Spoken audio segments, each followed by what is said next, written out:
So who was Jesus? Yeah, Jesus is a guy who walked around with 12 children and All the time. prophets and a group of Mark 14:51. 1451.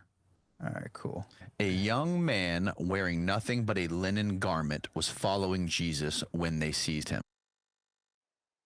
All right, so we're done listening to that. So essentially, just kind of setting the stage for everyone here. There's this man named Ammon Hillman who was recently on a podcast, and he basically said that Jesus Christ used children as drugs. He was a sex trafficker. He was a pedophile.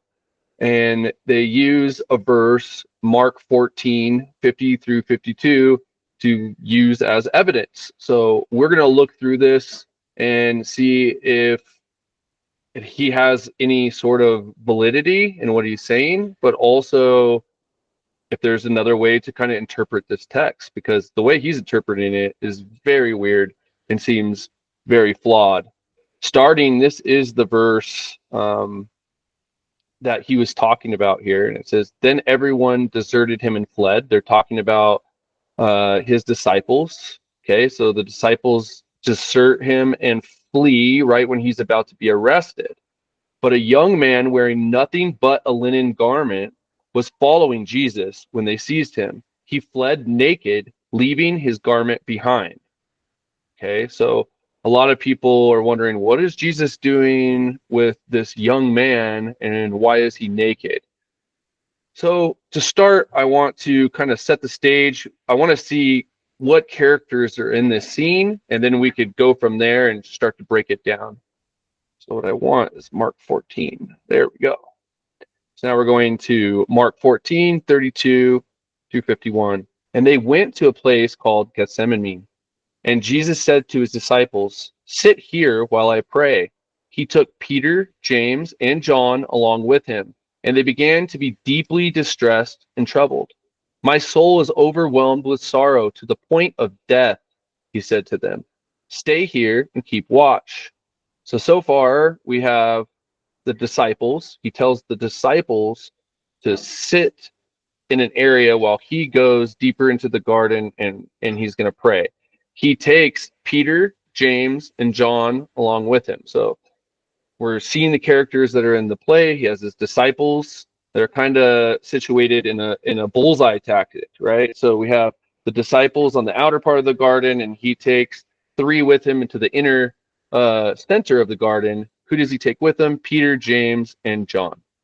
Going a little farther, he fell to the ground and prayed that, if possible, the hour might pass from him. "Abba, Father," he said, "everything is possible for you. Take this cup from me, yet not that I will, but what you will." Then he returned to his disciples and found them sleeping. "Simon," he said to Peter, "are you asleep? Couldn't you keep watch for 1 hour? Watch and pray so that you will not fall into temptation. The spirit is willing, but the flesh is weak." Once more he went away and prayed the same thing.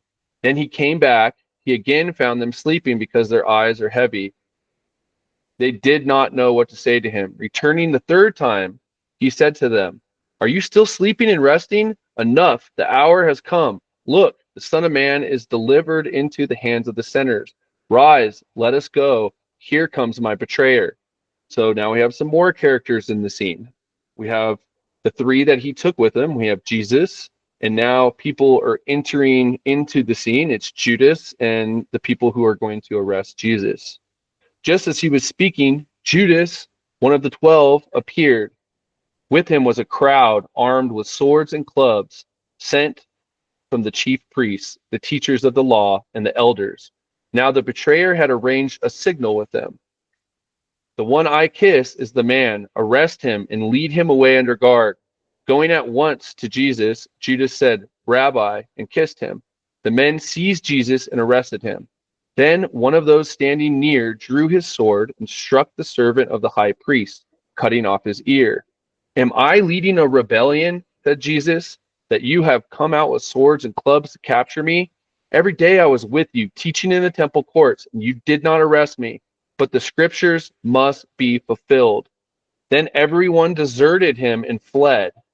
A young man wearing nothing but a linen garment was following Jesus when they seized him. Okay, and this is the verse of contention. This is what everyone's talking about. Where did this guy come from, and why is he naked? First off, let's kind of go back. We have the disciples. We have the three Jesus took to the inner part of the garden to pray. We have Jesus. These are our characters, okay? We have Judas, and we have the people that came with him with swords and clubs to arrest Jesus. We never hear any mention of this young man until the very end, literally the last verse.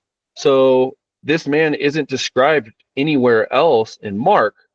But if we go to Luke, because there are 4 gospels that describe these events, if we go to Luke and his depiction of this, Jesus went out as usual to the Mount of Olives, and his disciples followed him. On reaching the place, he said to them, "Pray that you will not fall into temptation." He withdrew about a stone's throw beyond them, knelt down and prayed, "Father, if you are willing, take this cup from me. Yet not my will, but yours be done." Here's another character. An angel from heaven appeared to him and strengthened him. And being in anguish, he prayed more earnestly, and his sweat was like drops of blood falling to the ground. When he rose from prayer and went back to the disciples, he found them sleeping, exhausted in sorrow. "Why are you sleeping?" he asked them. "Get up and pray so that you do not fall into temptation." So Luke, which is considered maybe written earlier in the other Gospels, drew from Luke. Luke mentions an angel. So there is another character in the scene. There's an angel. So if we go back to Mark, scroll up here, sorry. A young man wearing nothing but a linen garment was following Jesus. When they seized him, he fled naked, leaving his garment behind. So this guy was never naked, okay? They grabbed him, and when they grabbed him, he pulled away, and they were left with the linen garment, and he fled naked. Who could this person be? Well, we know the characters, right? And the only character that didn't flee was the one mentioned by Luke. Now let's go after Jesus is crucified, and after he's resurrected, Mary visits the tomb. So we're going to read here, and hopefully we can find out who this person is. Who is this young man that fled away naked? When the Sabbath was over, Mary Magdalene, Mary the mother of James, and Salome brought spices so that they might go and anoint Jesus' body. Very early on the first day of the week, just after sunrise, they were on their way to the tomb, and they asked each other, "Who will roll the stone away from the entrance of the tomb?" But when they looked up, they saw that the stone, which was very large, had been rolled away. As they entered the tomb, they saw a young man dressed in a white robe sitting at the right side, and they were alarmed. "Don't be alarmed," he said. "You are looking for Jesus the Nazarene, who was crucified. He has risen. He is not here. See the place where they laid him. But go, tell the disciples and Peter, he is going ahead of you to Galilee. There you will see him, just as he told you." Trembling and bewildered, the women went out and fled from the tomb. They said nothing to anyone because they were afraid. So in the entire book of Mark, that word young man is only used twice. Once in the garden, when the young man fled and left behind his garment and fled naked, and once here wearing the exact same garment, and he's inside the tomb. So I think we have a pretty good idea about who this figure is. Possibly the same exact angel in Luke that's strengthening Jesus. So I think when we set the scene and we figure out who the characters are, it's very obvious who this man is.